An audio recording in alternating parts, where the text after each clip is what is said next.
Game Design Zen, episode 21. Welcome back to Game Design Zen.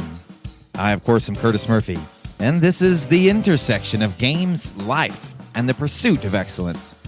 Maybe you're just starting out in this crazy business, or maybe you have the wisdom that comes from weathering all those storms.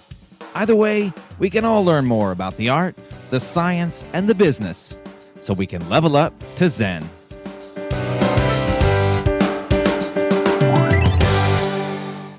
So he asked me, Curtis, are you still a fan of the Purple Cow? I was given a workshop to high school students. These are developers who are learning to become game developers. They're in a full 3-credit class game development program that goes on for 2 years. And I had given a talk to them the prior year in which I had introduced the concept of the Purple Cow. And he remembered this. It must have stuck with him, this idea, because he came all the way back when I opened it up for questions and he asked me, was I still a fan of the Purple Cow? Did I still believe in the idea of creating a Purple Cow? And that's very similar to a question that I got at a different workshop only a month later, where another group of high school students, these time up in Chicago or Detroit or something, asked me, what about originality? Ooh, different kind of question. What about originality? Does that really matter for game developers? And both of those questions, I think, are extremely similar. And I'm not sure that the answer is all that simple. So let's get Zen on Purple Cows and Originality. Topic 1.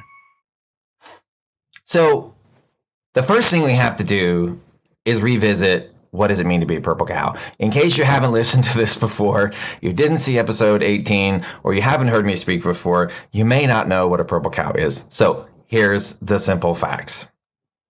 Seth Godin wrote a book called Purple Cow. And in it, he describes this situation where if you were driving along the interstate and you looked over the hills and you saw a black and white cow, a regular old cow, and you're not from that area, the first time you'd be like, hey, that's a black and white cow, kind of cool. Look, there's cows. And pretty soon you realize cows are everywhere. And then you're no longer interested in the cow. You lose interest.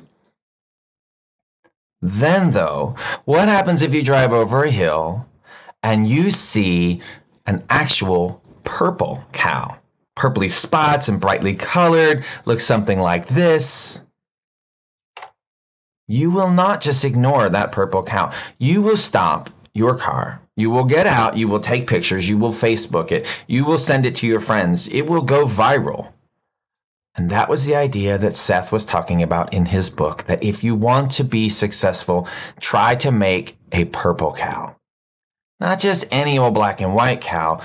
Make a purple cow. Something that's unique, that stands out. And he gave examples like Starbucks was originally a purple cow until Starbucks was everywhere, and then it wasn't a purple cow.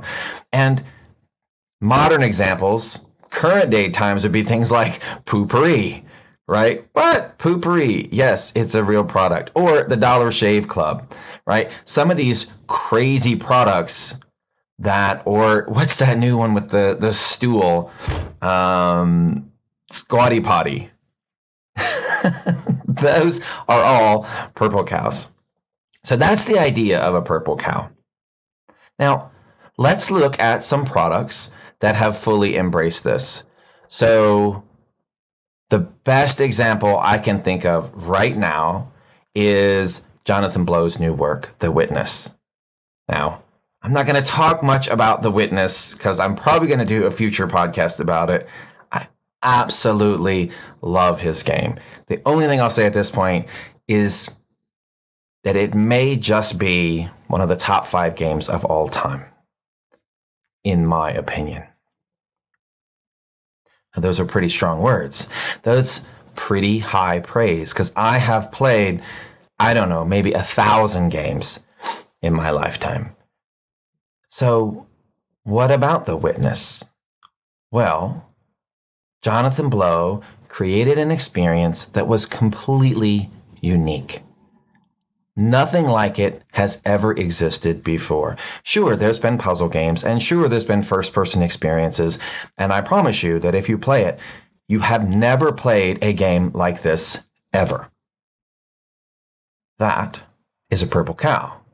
Now, what happened as a result is that Jonathan Blow created a high-quality Purple Cow, and he got picked up by every single indie magazine and game developers and Gama Sutra, and everybody that was writing about games wanted to write about him. And not only the game periodicals. I literally pulled out an article that my father-in-law cut out for me and said, hey, check it out. Here's a game that made, the main paper. Just the everyday paper that gets delivered to people's doorsteps had an entire full-page article about The Witness. And that's what happens when you create a Purple Cow. Maybe you haven't played The Witness. I'm betting, though, at this point that you've already heard about it. The fact that you've heard about it is a direct testament to the fact that Jonathan Blow created a Purple Cow. Okay, so that's The Witness. Let's talk about some others. Well, I would argue that one of my other all-time favorite designers and heroes is Wright. And he created several Purple Cows. The one, though, that I want to talk about is The Sims. Everybody knows The Sims because he took a crazy idea that you could make a game around doing everyday mundane activities.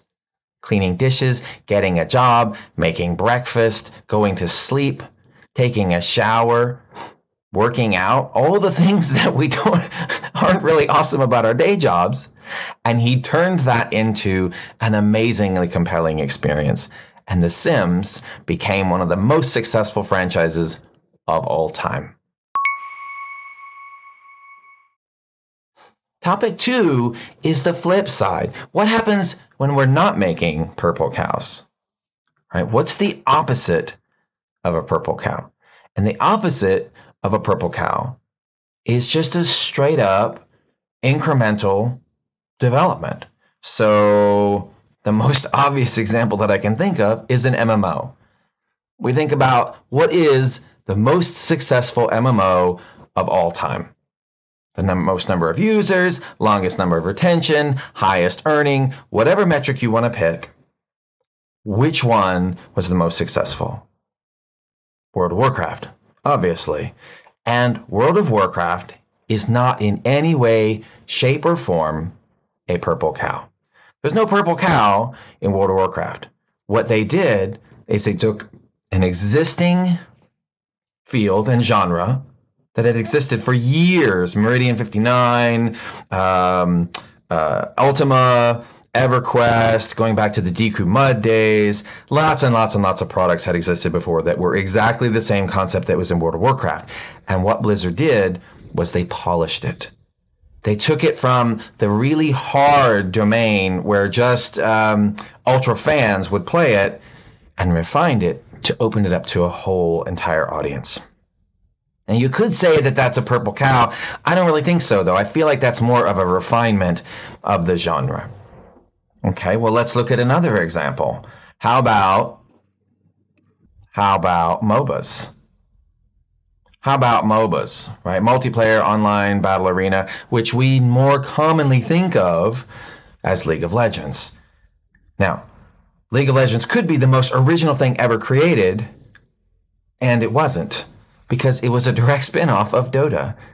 And Dota was built in the Warcraft world and environment using those tools, and they ended up creating this MOBA, the first MOBA as far as I'm aware, and then later on came League of Legends, and now you have a bunch of clones. So is League of Legends a Purple Cow? I don't think so.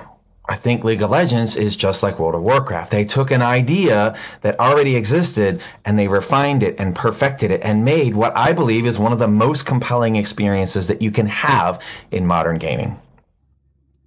Well, let's look at another one of the all-time most successful titles. How about the Civilization franchise?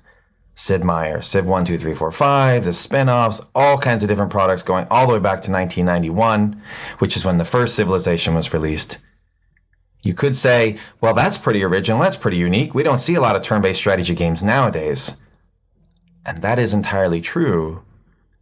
What it discounts is that in 1991, when Civilization was made, there were lots and lots of turn-based strategy games going all the way back to the beginnings of gaming entirely. So there's a large history of these turn-based strategy games, and Civilization wasn't particularly new or novel. It just did it really, really well. Now, these are all examples of some of the most successful franchises in the history of gaming. Civilization, Sims, League of Legends. These are all, probably in the top 10 most successful franchises of all time. And none of them are Purple Cows. Wait a minute. Did I throw Sims in there? I did.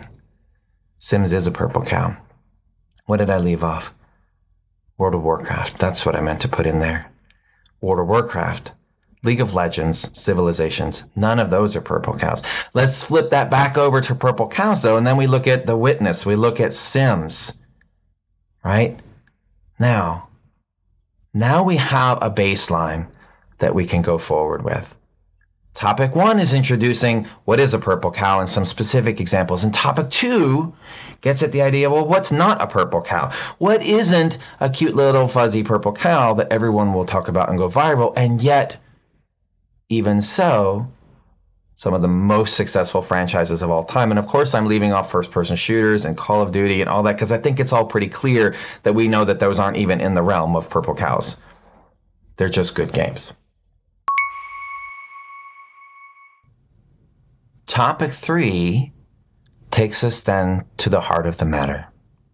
So, I'm sitting in this class, in this workshop, and this engineer, who is an aspiring game developer, will one day want to work with you and work at your company and be doing amazing, great products, is trying to understand the industry.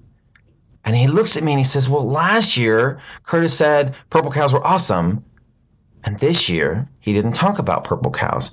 And in his head, he wants to know, is it necessary? And the other engineer, 3 states away, wants to know the same thing. Is it important to be original? Because all the young engineers come to me with these ideas. I'm going to make something like nothing else before. Like nobody else has ever made before. And if you go back to, I think it was episode 10, we had that whole crazy letter. My products are going to be like anything that's ever been done before. So what do we do? On the one hand, we have Purple Cow arguing that if you want a product to succeed, you make it something that people will talk about. If you want it to be noteworthy, then make it worth note. And at the same time, we have examples of lots and lots of products that are not purple cows, that are just a really, really well done product in an existing genre, things that people are familiar with and things that people like. So what do we do with that? And in topic 3, I think the heart of the matter is that originality takes time. And it doesn't just take a little bit of time. Originality takes a lot of time. It takes thinking outside the box. It takes new ideas, and new ideas don't take shape in their fully formed realization. They take shape in bits and pieces and ideas and hints and nudges that you try and you put into a prototype, and then it's not quite working, and then another prototype, and it's not quite working, and then these things take time. And I'm going to give you 2 specific examples. The first is Threes. So Threes is a mobile game. It became highly successful. It's extremely addictive. And it took them, when they did their write-up, I did some research on this because I loved Threes and I just found it absolutely fantastic. And it took them from January of 2012 to, December of 2012 to January of 2014. So it was about 13 months. 13 months. Now, if you've seen Threes, It's literally a bunch of little squares with numbers they slide back and forth. I'm pretty sure that any of us could sit down and implement this and it wouldn't take all that long. In fact, after threes came out, it was a matter of weeks that somebody implemented 2048. They put the code out on the internet for free, and now you have 800,000 clones. And this product, this Purple Cow of threes that cost $2.99, got barely any downloads compared to 2048, which got a bazillion downloads. That's what my son was playing when I was playing threes. So that is a really powerful observation. If building a Purple Cow takes time and somebody can then turn around and take your product and clone it in a matter of weeks, all right, well, let's go back to one of our other Purple Cow examples, The Witness. Now, The Witness is unlike any game you've ever played. It was unlike any game I have ever played, even though it had some element of things that I was familiar with, a first-person, mindset and a visual, and even the art and the aesthetics. They're not particularly unique. They're beautiful, and their quality. It's the gameplay itself that was completely unique, and the difficulty and the way these puzzles interacted and evolved, and all that is completely unique. Well, when you look at it, the actual coding and the mechanic on the majority of the pieces in the application, they're not crazy difficult, right? They're not crazy. It's a well-done game. I absolutely love it. And I suspect that most AAA companies could probably crank out all of The Witness in a year, right? It's not crazy development effort. And if they had an existing engine and art style and other stuff, they could probably crank it out in 6 months, maybe 9 months. Now, the question, though, is how long did it take Jonathan Blow? How long do you think it took him to create The Witness?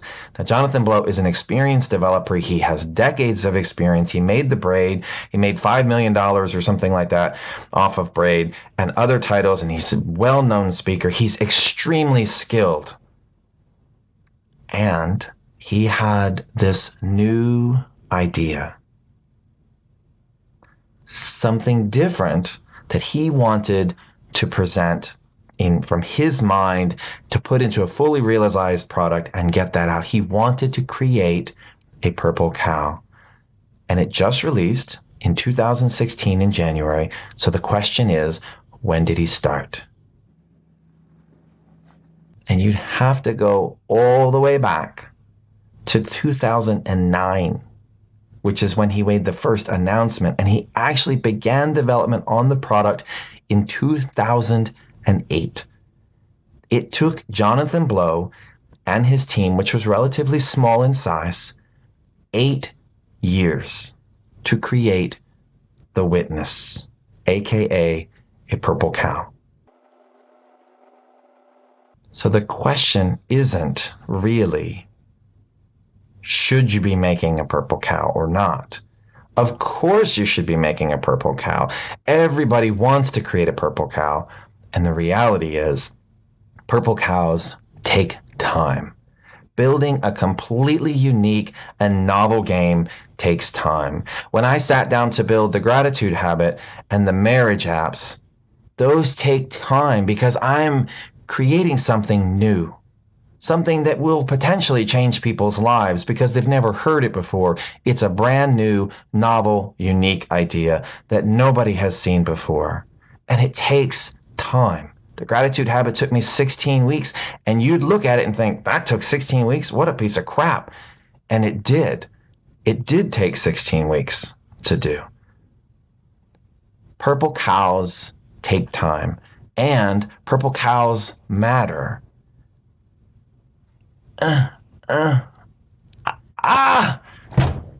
So the answer to the original question that these developers want to know is, should they be creating a Purple Cow?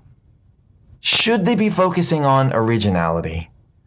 And I think, to me, that leads us all the way up to our Zen moment. And the Zen moment for today is that new ideas happen on the bubble. See, there is this concept that the knowledge in the human experience is increasing at an exponential rate. And so we all get this idea that if knowledge is increasing at an exponential rate, I can just stand on the shoulders of giants and I can just do things that could never have done before. Whatever Einstein did, he had to figure that all out himself. I can just stand on those shoulders and I can build all kinds of amazing, new and wondrous things that he could never even have imagined. And that is true. And at the same time, what is also true is that all of the knowledge of humanity it's like a balloon. It's like a balloon. So imagine that you're blowing up a balloon and it's expanding and it's expanding and it's expanding. And now you're thinking that you're going to create something new and novel. You're going to create a purple cow, an idea that has never existed before. You're going to try to create something new. And the reality is that all of the knowledge that you have is inside of this bubble, right? This bubble used to be small and it's growing at an exponential rate as all of humanity has access to newer and newer tools and new capabilities, and knowledge is growing out at an exponential rate. And so we think, well, I should be able to create something new that other people aren't creating. And the reality is that when you look across human history, that many of the major inventions that occurred, even like electricity and lighting and all sorts of things like that, occurred all around the world at approximately the same time. And the reason for that is that knowledge is this balloon. Now imagine that you're inside the balloon.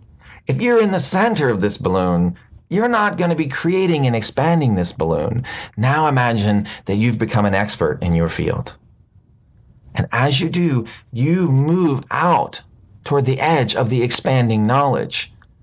Now take that one step further. If you are inventing something totally new, you are pushing through the balloon like a finger. If you take your hand and it was inside this balloon and it was pushing out against the surface of the balloon, it would stretch just a little, just where you were pushing. And that is new knowledge being created. And the caveat with that is that you can only create that new knowledge if in some area you have depth and experience and deep, deep, deep knowledge on a topic that takes you all the way to the edge of the balloon.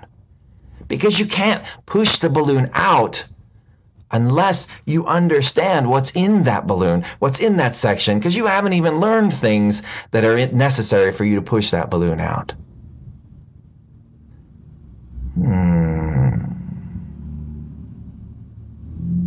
What to do with that?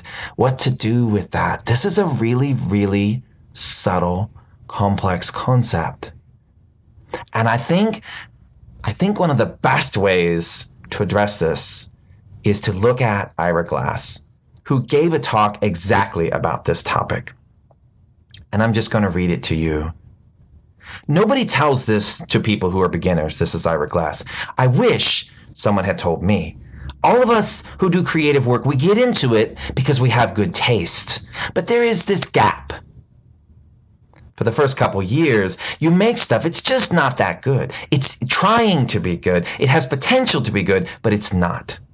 But your taste, the thing that got you into the game, is still killer. And your taste is why your work disappoints you. A lot of people never get past this point. They quit. Most people I know who do interesting, creative work went through years of this. We know our work doesn't have this special thing that we want it to have. We all go through this. And if you're just starting out, or if you're still in this phase, you gotta know it's normal. And the most important thing that you can do is to do a lot of work. Put yourself on a deadline so that every week you will finish one story. It's only by going through a volume of work that you will close that gap, and your work will be as good as your ambitions. And I took longer to figure this out than anyone I've ever met. It's gonna take a while. It's normal to take a while. You just gotta fight your way through it. Now that's Ira Glass. He's a world famous international speaker and expert. And Ira Glass is pushing the bubble, and his whole point is when you ask, should you be creating a purple cow? Should you be seeking originality? That's your taste. That's your killer taste that wants to do something different and make a difference and change the world, push out the bubble of ideas of humanity. And the answer is yes. Yes, you should. And before you can do that, you don't have maybe enough knowledge yet. You've got to keep pushing and pushing and working and working. Do the volume of work.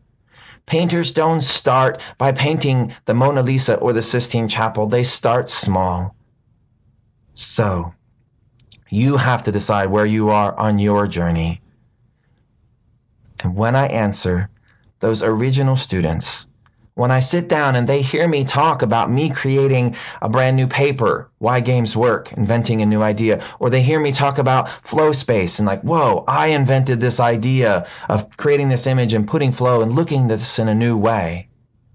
Or I'm doing a podcast and sharing ideas, and they see that and they want to do that too. They want to do something that's a purple cow, that's original, and get their ideas out. And the answer is complicated. Because before you can do that, and yes, you should, and before you can get to that point where you're creating a purple cow that will go viral and make a difference and change the world, first, you've got to try, improve, and repeat. Thank you for joining me at the intersection of games, life, and the pursuit of excellence. You know what to do. Game Design Zen.